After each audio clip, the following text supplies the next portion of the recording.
Democrats have now held control of the White House and both chambers of Congress for more than 130 days. And in that time, despite opposition from Republican lawmakers, they have passed the American Rescue Plan and are now working to pass the American Jobs Plan, which will focus on infrastructure and the economy.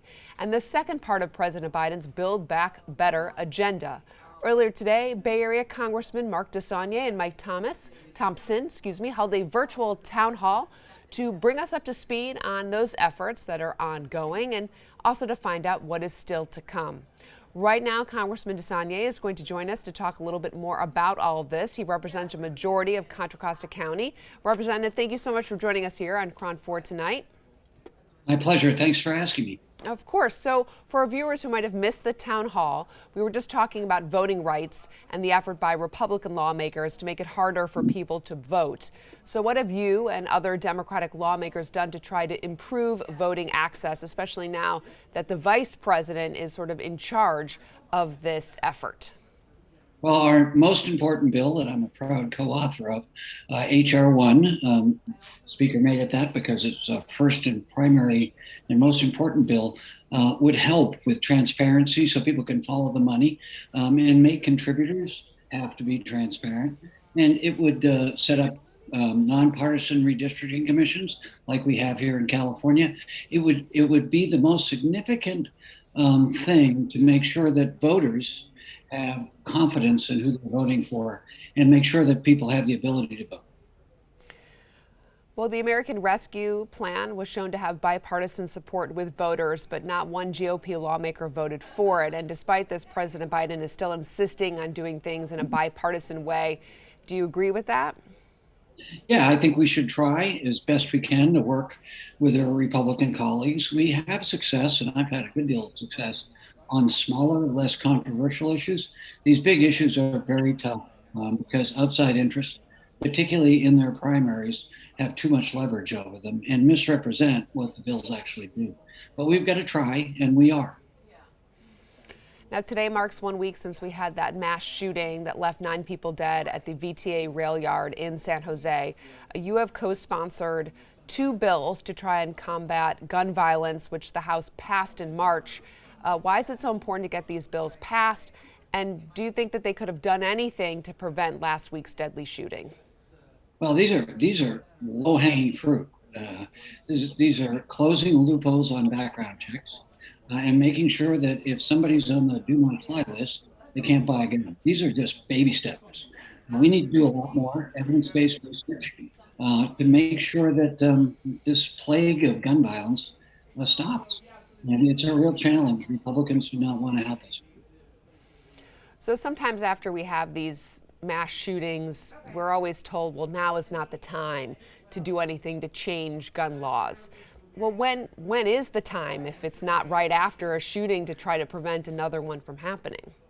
Listen, for everybody who's lost somebody, it's way past time.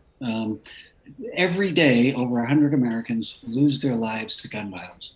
The United States has 4% of the world population, but we have over 40% of the non-military guns in the world. We've got too many guns and too many guns in the wrong hands. We know the policies that the rest of the world, the industrialized world, does to decrease these incidents. And it's not just these big ones, as horrible as that was. Every day, over 100 Americans die of gun violence that you don't read about, and 2/3 of those is suicide. So we know what we need to do on evidence-based research. We can save lives. It's past time. We need to do it right away. Is there any effort that's happening right now to do something right away?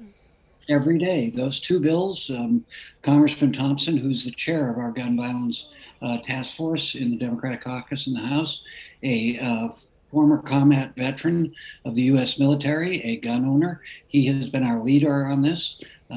So we were talking about this. This was the most asked for questions in our town hall. What are we going to do about gun violence? So we need to get these 2 bills passed, and then we need to continue to look at this as a public health crisis, just like we did with COVID. This is similar. What else did people ask about the most if it wasn't gun violence in your town hall tonight?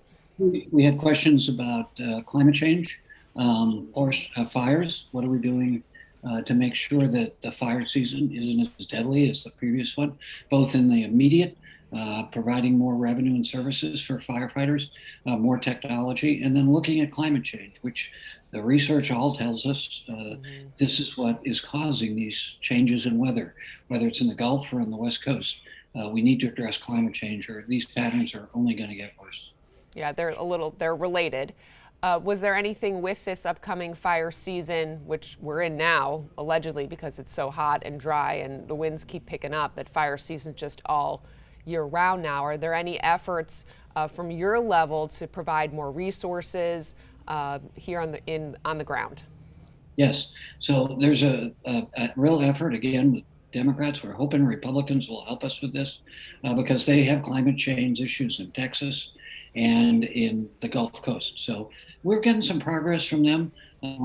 If you don't believe in climate change, you can believe in the weather. So let's do things that help. In our case, we need to help firefighters in all these cases, first responders, and then we need to harden our infrastructure in both cases so that they don't cause fires or people go without electricity and power for hours and days in the Gulf.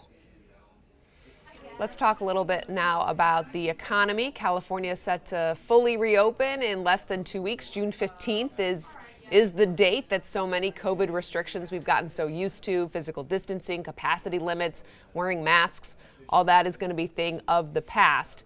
What are people saying in your district about this? Do they feel ready to walk into their local grocery store without a mask? And do the people who work there feel ready for people to come into the stores without masks on? Well, I think everybody's ready to get back to normal, particularly anybody who's in business, but all of us are. We want to live our normal lives. And the Bay Area has done a terrific job of following the evidence-based research and the science. So we've done better. So we're ready. There are, in a region with almost 8 million people, you're going to have different perspectives, but I think we're ready. It's a real celebration too about science and this administration, and perfectly honest, public agencies responding to a crisis. We've done a good job here in the Bay Area and in this country under this leadership. With vaccines, the governor has done some incentives, some big cash bonuses that people can get. There's a drawing this Friday, and then also you can get $1.5 million if you're picked on June 15th. Do you think those incentives are working to get people to get vaccinated? The president even said people could get free beer. Yeah.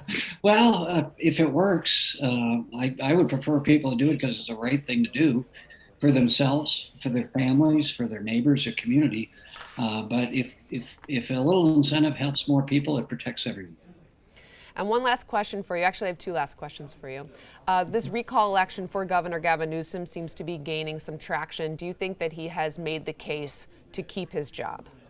Yes, this is ridiculous. This undermines the California Constitution. We have to look at it. It's extremists in the Republican Party.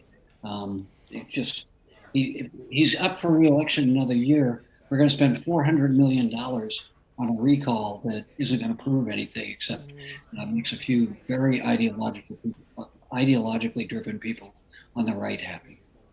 All right, last question for real this time. How's your health?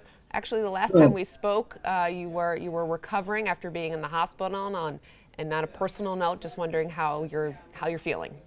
Thank you for asking. Every day's a gift. When you come as close as I did to my demise, my kids were told by the doctors that I had a 10% chance of survival over a year ago. So I'm home, I'm healthy, I'm back to my normal weight. I'll tell you, you read about it, but you definitely have a very large increased appreciation of the gift of life when you come so close to losing it. So thanks for asking. I'm great. I always will. Thank you so much for joining us. This is Congressman Mark DeSaulnier joining us here on KRON 4 tonight. Have a good night. Thank you. We appreciate your time. You bet. You too.